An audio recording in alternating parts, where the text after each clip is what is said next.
Hello, this is David from DN Cognitive Counseling. Tonight we have a very interesting question.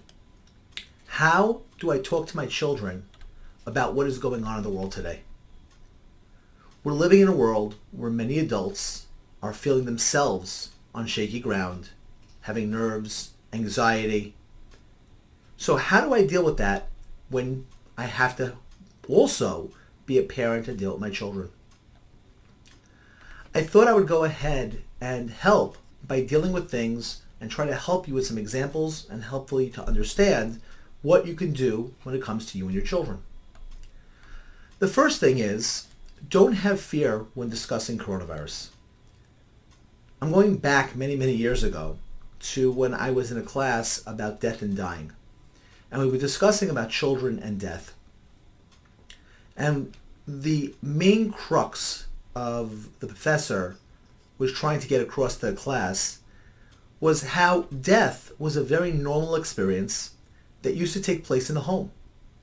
And children, very young, grew up around death, both on their farms with animals and seeing that, but also their relatives and grandma and grandpa and uncles and aunts. Not to mention there was generally a high mortality rate for children. So death was a part of the life process, and there was very little anxiety about death at that time period.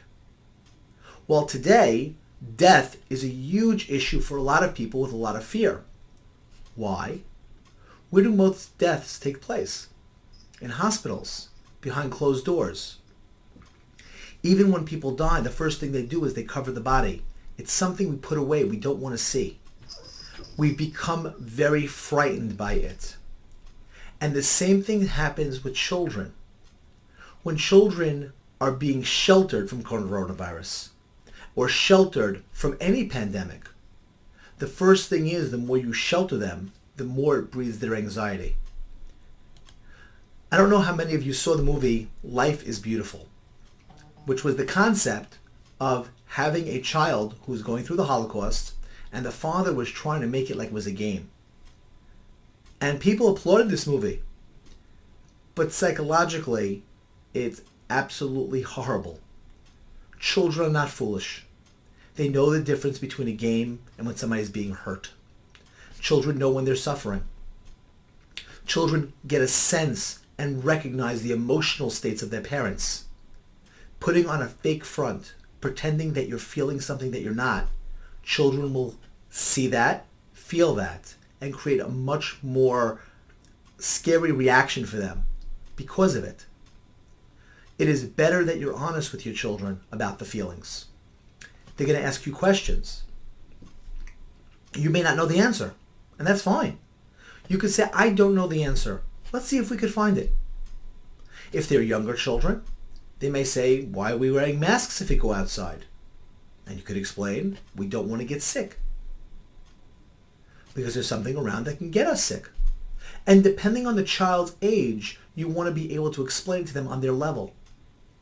But don't try to sugarcoat it or make it something that it's not, because children's anxieties will increase based upon the misinformation that you're giving them.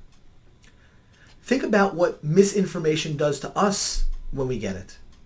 How it gets us upset or angry. And that's as adults.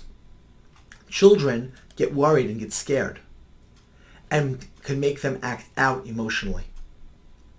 So it's important to discuss with children and not be afraid. Be factual. Don't try to make it more. Don't try to make it less. Try to be as accurate as possible. Now the next part is, when you're talking to them, you want to be developmentally appropriate. You don't want to give too much information that you're going to overwhelm them. On the same token, you don't want to give them too little information that they feel like there's something to hide. So a lot of times what you want to do, and I spoke about this actually the other night, is reflective listening to the child. You explain to them what you want to say. You say, do you understand it? And they'll say either yes or no.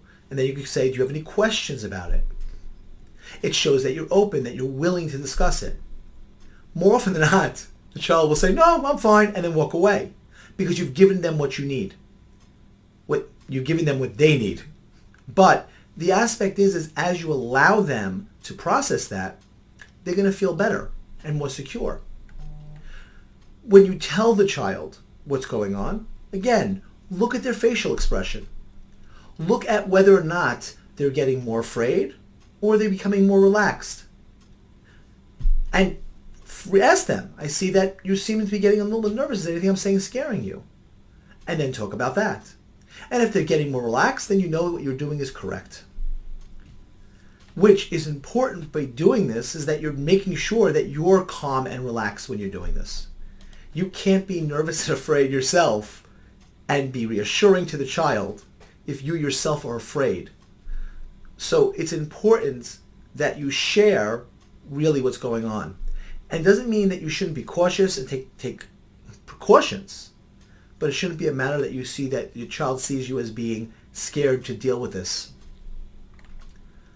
Also, you want to focus on what you're doing to take control of the situation. We wash our hands this way. There's a great video on YouTube, and you could search it out, that shows you hands being washed for 20 seconds and why you wash for 20 seconds. And I've actually utilized this with a lot of children to explain this to them, and it was like they were eye-opened just by the nature of seeing what it means, why 20 seconds as opposed to 10 seconds, why we wash for that amount of time. And the children that I worked on with this technique was very effective in getting them to hand wash appropriately, because they were able to see, they did a light to show what is on your hands in the time period and when it comes away, which is why they have the 20 seconds. And these children were much more likely to do that. Now, at this time, the idea of what was precautionary masks were not an idea at that point. But now that they are, and should have been earlier, the fact is that at this point, though, we know that we should be wearing masks when we're outside in any public area. We know that the likelihood is, based upon later research, that there's an airborne quality to it that lasts for a longer period of time, which is fine, because the reality, when you wear it, it provides some protection. Any barrier between you and the virus is going to be helpful. So the aspect of understanding these things and explaining these things to your kids will be very helpful.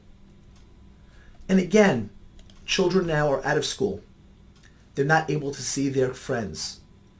You could set up meetings on Zoom or on Google Meets, but it's not the same for kids being able to interact with their peers, because they interact through play. And seeing them on screens doesn't always give that same interaction, depending again on the age of your child. So you want to create scheduled aspects of them that gives them or mimics the idea of a schedule, so that they also breeds sense of security and safeness. So when you do that, it gives them that security. You create structure, and then you have them the ability to open that dialogue and communication. In which case, you always can end the conversation by saying, I'm glad that I was able to be helpful. If you have any other questions, please feel free to ask.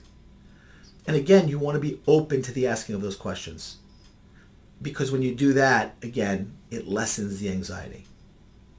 I hope that this was helpful. I hope that you like this, and if you hit like. If you have a question or you disagree with something, I'd love to hear it too, and please comment below. If you liked it and you had a comment, I'd love to hear that as well. I appreciate, by the way, the last couple of comments I've gotten on the number of videos, and I very much appreciate it, so thank you. And again, if you like this video, hit like. If you didn't subscribe, hit subscribe. And if you'd like to become a patron, please hit the link below to go to Subcribe-star. Have a good night, and good mental health.